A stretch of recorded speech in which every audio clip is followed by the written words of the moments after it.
high-tech stuff today, eh? Yeah, $23. Nine. Thanks, Josh. Joe, can we just start with your assessment? That match must be a little bit frustrating. Yeah, that's what I mean. Yeah, the scoreline. The scoreline is the scoreline, but the performance is what we really need to focus on and try to get a number of the elements more competitive, I guess. I thought from most of the collision areas, all of the collision areas really, we struggled from the breakdown. They got some early traction through their scrum penalties. The line out, I felt we defended the line out more reasonably well in the first half and kept them off our line, which was a big focus area for us. So that was positive. The one they did get with the aerial transfer, I felt we probably should have done better. We kind of anticipated it, but didn't deliver the defence that we were looking to deliver. They don't give you a lot of breathing space. It was hard to find oxygen in that first half, particularly when we conceded, I think, 8 or 9 penalties, and they didn't concede the penalties or didn't get penalised to the same extent. So it just made it very, very tough work getting out of our half. And then when we did, we kicked the ball away a couple of times without kicking it accurately. We didn't get into the aerial contest, and then obviously the contest at the breakdown, we just weren't effective enough there. Just the Joe mentioned the penalty count there from a player's point of view. When you get the world champions that much ball territory, you get them from football. How hard has that been to try and claw your way back and try and get back into the contest when they're playing confident football? Yeah, it's certainly tough. And the scoreboard showed that in the first half. And it's going to be a tough learning for us, but understanding that you can't give them an out or an easy out, and as our coach mentioned, they put us under pressure at set piece and then came to our multi-phase attack and they were pressing our breakdown, so we probably can't afford, our learning is we can't afford to give them those moments back to back, so that's what made it tough to get out of our half. Alan, you're the coalface of those scrums. Do you think the penalty count was reflective of the contest? It was certainly tough, and we knew, what was coming. For us, I think, we built as the game went on, but, you got to be able to face that and be better right from the start, especially technically. So it's an area of our game that the front row will look at, make sure that we're better for next week. Joe, did you get a perspective of that's the world's best team, they're the world number 1 team, you get a perspective of the players, get a perspective of where you're at? Yeah, you do. That's probably a benchmark for us. We've had 3 tests prior to that, but that's really a starting point up against the really big boys. And they, I think I said during the week, they're at a different sort of stage of their evolution. They have so much experience, some very mature players who've played at the very top level for a long time and very successfully. So we have quite a youthful side and a side that are still coming together, but we've got to come together better than we did today, and we've got to accelerate some of the learning.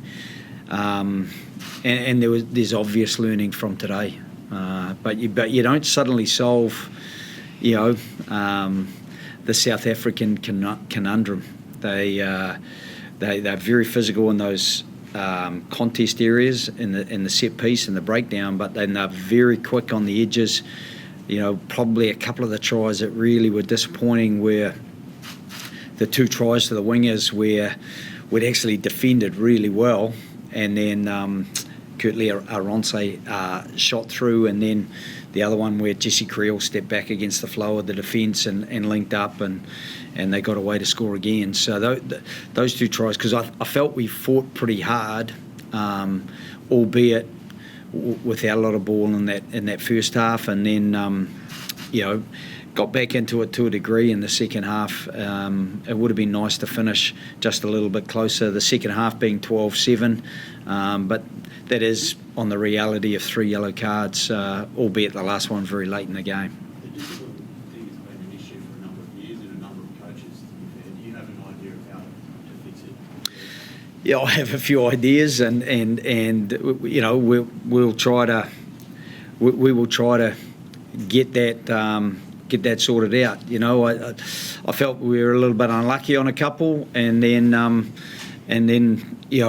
think the set piece ones, they're very hard to solve from a discipline perspective. You just got to be better at your core role. And as Al said, I actually felt our scrum improved as the game went on, and so there's some learnings that in real time I felt were being built into the way that we were scrummaging, and across the board, I thought we scrambled really well defensively a few times. The one where dived over the ruck and the ball spilled out and they shot down the right hand side.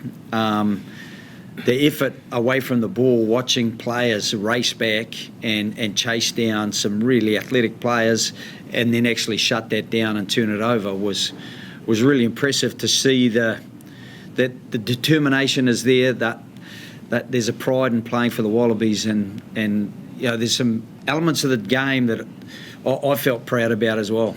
But there's obviously elements of the game that we need to be a heck of a lot better at.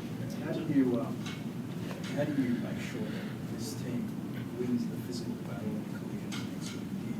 Do you have the time and do you have the tactics and the personnel to do that? I don't think you can ever guarantee anything. I think South Africa will maybe change up a few personnel or change up a few of the things that they did, and so you're always trying to adjust. But I do think that there is an opportunity for us to get back into some of those contests. We from the scrum to the aerial contest where we didn't really get into the contest, and if you don't get into those contest areas, then it's very hard to play without the ball against a team as powerful and as fleet of foot and skillful as South Africans. Does a performance like that, where you lose the collisions, does that influence some of your short and long-term thinking around personnel? Not entirely. I think there's guys who will improve what they're delivering, and maybe it won't be improved in time for next Sunday, or next Saturday, but we do have to have a bit of a long-term plan. We have got a much younger side than the South Africans. We've got a lot less caps. We've got a lot less experience, and therefore, my belief, if we chop and change too much, then it's very hard to grow the cohesion, because when you go out in a game like that, you are very interdependent, and you're going to have to make sure that everyone knows their role, has been built, ready to deliver their role. And I thought Carlo Tazzano did really well today, really well.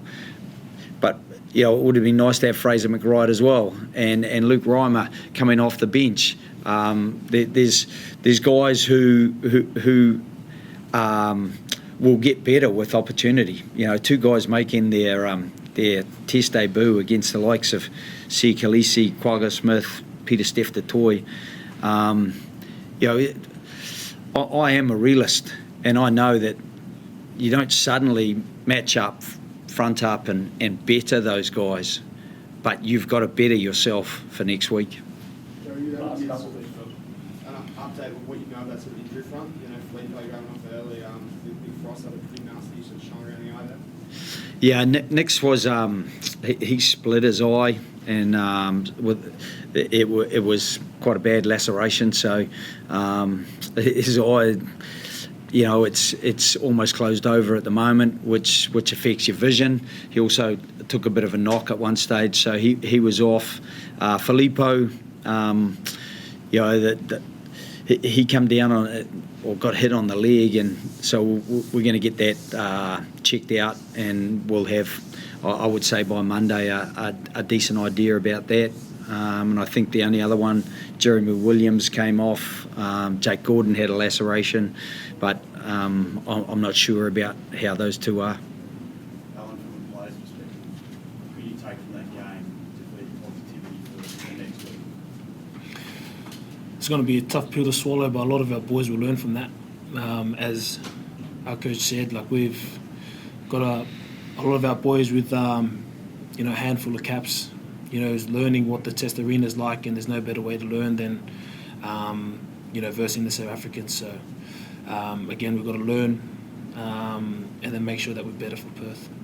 Just the innovation from the Springboks, you said that you weren't that surprised by the line out.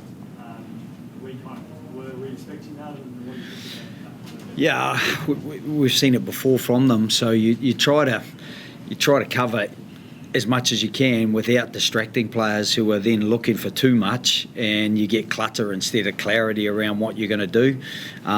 So we became probably a little bit fixated on where the ball landed, where the jumper was, as opposed to the secondary pod that they kept in the air and at the front of the line out. So, those little bits of innovation, the things that we have seen before. I think some of the innovation that Tony Brown will bring in their attack, some of the width of their attack, we did see that in the Irish series, having had a close look at that, and we saw a bit of that tonight, this afternoon as well.